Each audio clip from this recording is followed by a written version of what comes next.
Welcome everyone. In this session, we will discuss phenol formaldehyde resin or PF resin, which is commercially known as bakelite. In this session, we will understand how can we synthesize bakelite, what are the properties and applications of bakelite, and what is the environmental impact on society of bakelite. आइए start करते हैं अपना lecture.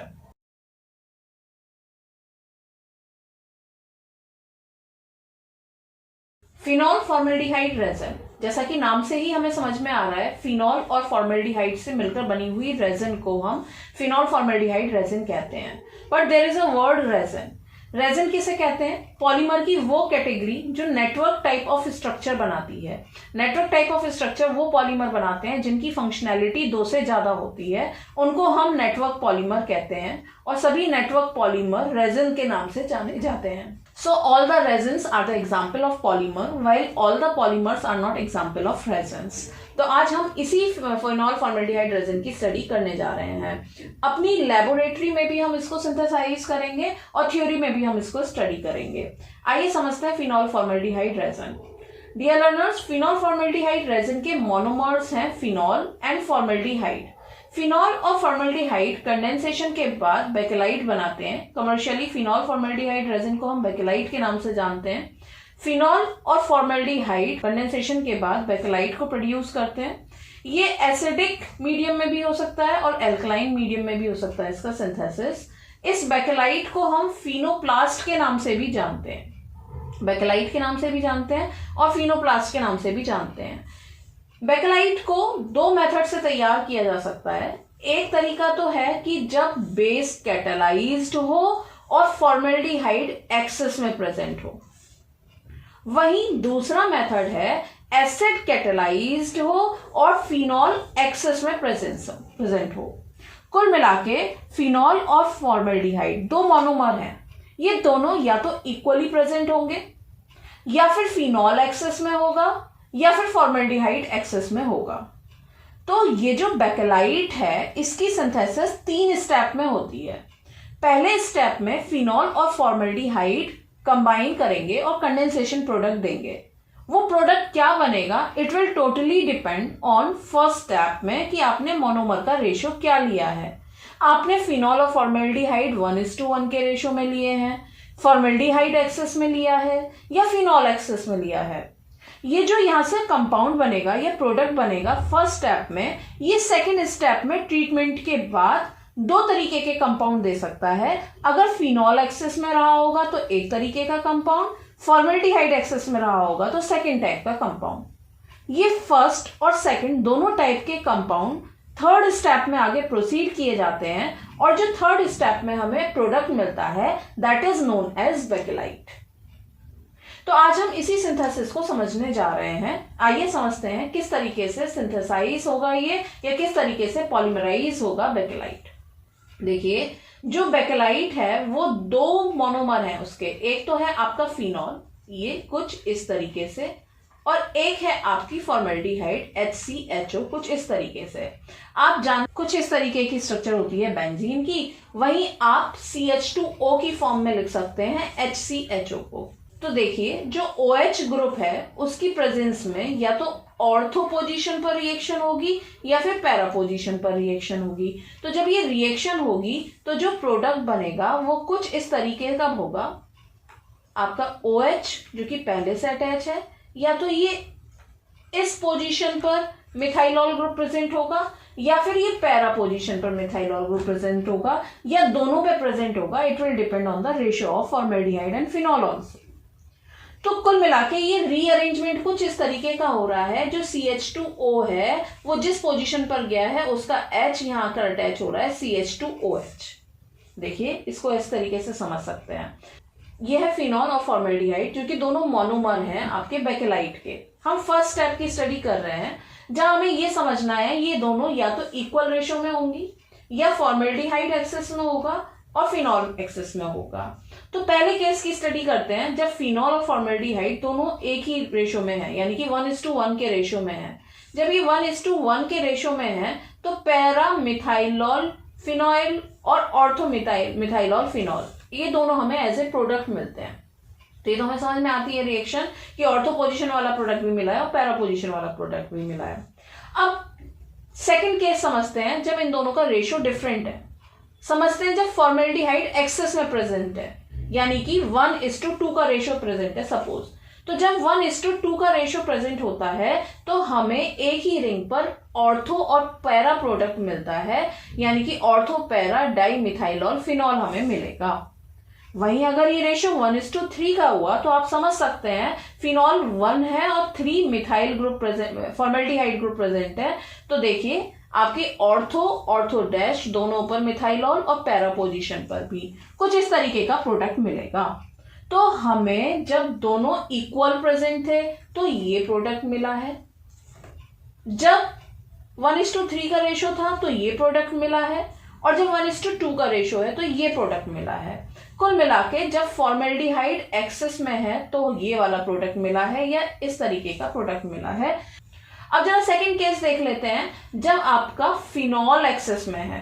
जब phenol access में होता है तो आपको ईथर लिंकेज वाला प्रोडक्ट मिलता है फर्स्ट स्टेप में, कुछ इस तरीके से। आप देखिए ये है फिनॉल, CH2OCH2, ये ईथर लिंकेज पाई गई, ये दूसरी रिंग है फिनॉल की। तो अब दो तरीके के केस हैं, या तो हम इस प्रोडक्ट से सेकंड स्टेप में जाएंगे जब फॉर्मेल्डिहाइड एक्सेस में है, या फिर इस प्रोडक्ट से आगे जाएंगे सेकंड स्टेप में जब फिनॉल एक्सेस में है।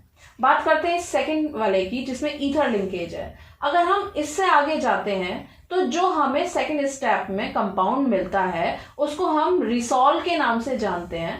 ये जो रिसॉल होता है इसमें कुछ रेजिड्यूअल हाइड्रोक्सी मिथाइल ग्रुप्स होते हैं, जिसकी वजह से हम इसको अवॉइड करते हैं आगे जाने में। ये रिसॉल जब थर्ड स्टेप में जाएगा तो ये भी बैकलाइट बनाएगा।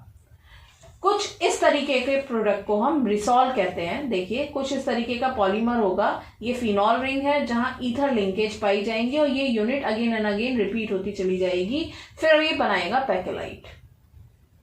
लेकिन हम सेकेंड स्टेप में जाते हैं आगे अपने मोनोमिथाइलॉल फिनॉल या ऑर्थो और पैरा से, ठीक है। तो जो भी हमारे बने थे फर्स्ट स्टेप में जब हमने फिनॉल और फॉर्मेल्डिहाइड इक्वल रेशियो में लिया हो, या फिर 1:2 के रेशियो में लिया हो, या 1:3 के रेशियो में लिया हो, तो ये प्रोडक्ट सेकेंड स्टेप में बनाते हैं नोवोलैक।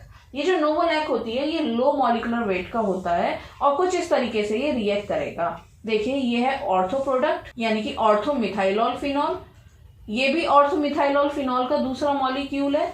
यहाँ आप देख सकते हैं ये OH और इसका ये H, यहाँ पर वाटर रिमूव होगा जिसकी वजह से हम इसको कंडेंसेशन बोल रहे हैं कि कंडेंसेशन प्रोडक्ट मिल रहा है। तो ये है ऑर्थोमिथाइलॉल फिनॉल, ये भी ऑर्थोमिथाइलॉल फिनॉल है, ये आपस में कंबाइन होंगे और कुछ इस तरीके का प्रोडक्ट बनाएंगे।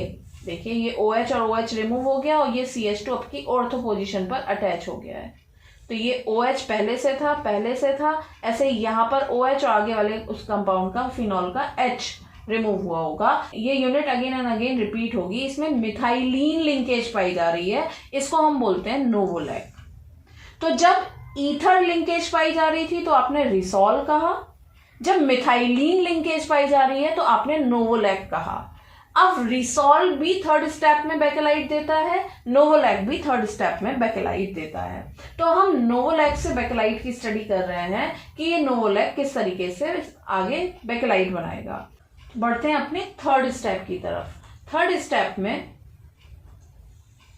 ये जो नोवोलैक हमें मिला है इसको जब हम हीट करते हैं 150 डिग्री सेंटीग्रेड पर किसी एसिडिक या बेस कैटलिस्ट को यूज करके, तो हमें हाईली क्रॉस लिंक्ड प्रोडक्ट मिलता है बैकेलाइट।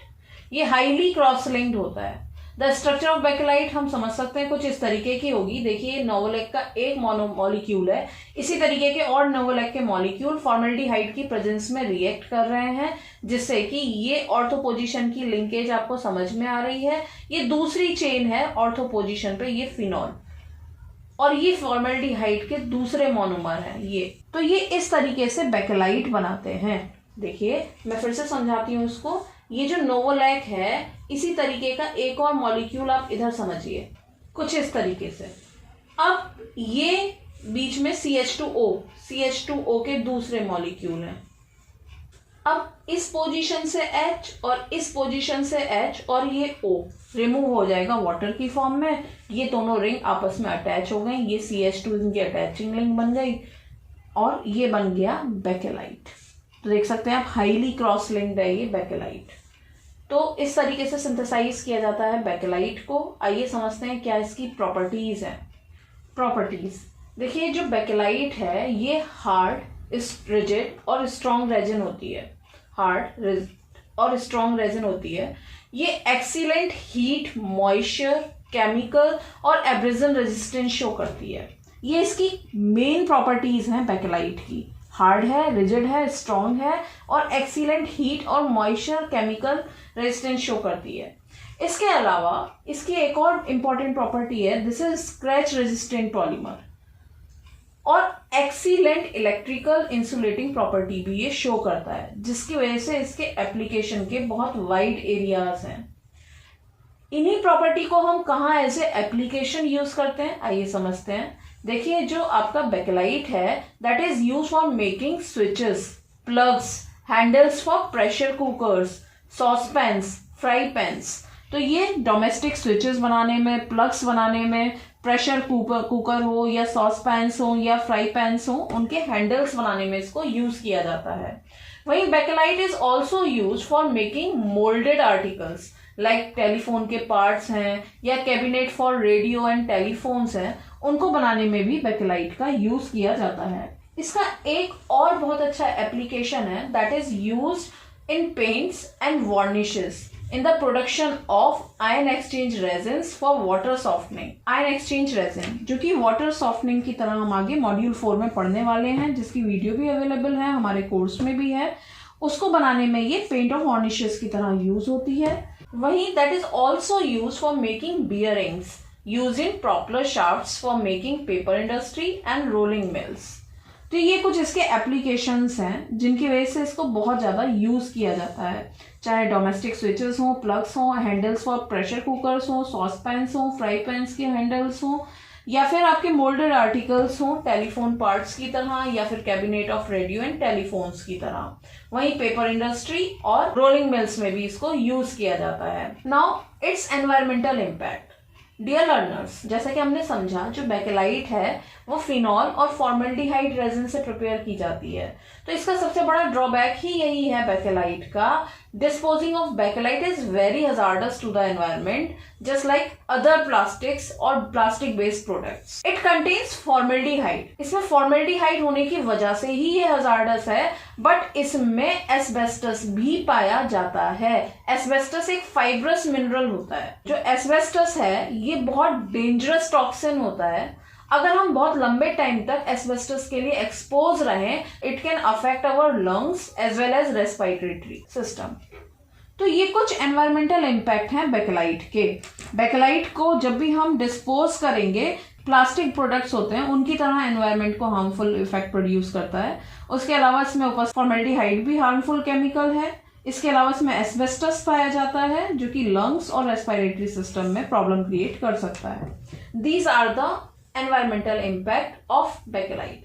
आइए इसको फिर से एक बार देख लेते हैं। आज हमने क्या समझा है।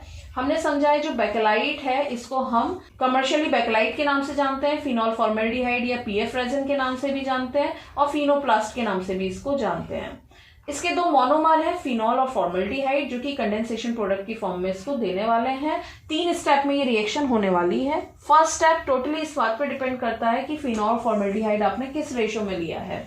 अगर आपने 1:1 के रेशो में लिया है तो आपको ऑर्थो और पैरा मिथाइलॉल फिनॉल प्रोडक्ट मिलने वाला है। वहीं आप फॉर्मल्डिहाइड एक्सेस में ले रहे हो तो 2 तरीके के केस होंगे, या तो 1:2 के रेशो में लेंगे या 1:3 के रेशो में लेंगे। अगर 1:2 के रेशो में लेंगे तो ऑर्थो पैरा डाई मिथाइलॉल फिनॉल मिलने वाला है, और अगर 1:3 के रेशो में लेंगे तो ट्राई मिथाइलॉल फिनॉल मिलने वाला है। वहीं अगर आपने फिनॉल एक्सेस में लिया है तो आपको एक प्रोडक्ट मिलेगा जिसमें ईथर लिंकेज होगी। ये फर्स्ट स्टेप में आया। अब ईथर लिंकेज वाले प्रोडक्ट से अब अगर आप सेकेंड स्टेप में जाते हैं तो आपको रिसॉल मिलेगा, और अगर आप इन तीनों में से किसी प्रोडक्ट से जाते हैं, जैसे कि आप ऑर्थोमिथाइलॉल फिनॉल से आगे गए, तो आपको नोवोलैक मिलेगा। ये नोवोलैक और रिसॉल थर्ड स्टेप में बेकेलाइट देते हैं। ये है रिसॉल की स्ट्रक्चर, वहीं नोवोलैक की स्ट्रक्चर कुछ इस तरीके की होगी जिसमें मिथाइलिन लिंकेज होगा। मिथाइलिन लिंकेज वाले नोवोलैक पॉलीमर मोनोमर को हम आगे प्री पॉलीमर कह सकते हैं। इसको प्री पॉलीमर को हम ज़्यादा फेवर करते हैं क्योंकि इसकी क्वालिटी सुपीरियर होगी जो भी बेकेलाइट बनेगी। तो ये नोवोलैक जो होगा ये कुछ इस तरीके से पॉलीमराइज होगा और बेकेलाइट दे देगा। ये हाईली क्रॉस लिंक्ड आपको पॉलीमर मिल जाएगा बेकेलाइट, जिसके बहुत स्पेशल कुछ प्रॉपर्टीज हैं, जैसे कि ये स्क्रैच रेजिस्टेंट है, हार्ड है, रिजिड है, स्ट्रॉन्ग है, excellent heat moisture chemical resistance show करता है, एक्सीलेंट इलेक्ट्रिकल इंसुलेटिंग प्रॉपर्टीज होती हैं इसकी। वहीं हमने कुछ इसकी एप्लीकेशंस भी देखी कि क्या इसकी एप्लीकेशन है। इन्हीं एप्लीकेशंस को हमने यूज़ किया है स्विच बोर्ड बनाने में, स्विचेस बनाने में, प्लग्स बनाने में, वेरियस हैंडल्स बनाने में, मोल्डेड आर्टिकल्स बनाने में, या फिर पेंट्स और वार्निशेस में जहाँ कहीं भी आयन एक्सचेंज रेजिन्स यूज़ होती हूँ वाटर सॉफ्टनिंग के लिए। ये पेपर इंडस्ट्री में भी यूज़ की जाती हैं और रोलिंग मिल में भी यूज़ की जाती हैं। इसके अलावा हमने इसके कुछ एनवायरमेंटल इम्पैक्ट देखे कि इसमें फॉर्मल्डिहाइड भी है और इसके अलावा ये एस्बेस्टस भी है जो कि हार्मफुल है हमारे लिए। उसके अलावा जब भी इसको डिस्पोज किया जाएगा ये प्लास्टिक प्रॉपर्टीज की तरह हजार्डस होगा हमारे एनवायरनमेंट के लिए। आई होप आपको ये लेक्चर अच्छे से समझ में आया होगा। अगर आपकी कोई क्वेरी है तो आप कमेंट बॉक्स में लिख सकते हैं। अगर आपको ये टॉपिक समझ में आया है तो भी आप कमेंट बॉक्स में लिख सकते हैं। अगर आप चैनल पर नए हैं तो लाइक, सब्सक्राइब, शेयर करना ना भूलें। Thank you very much everyone.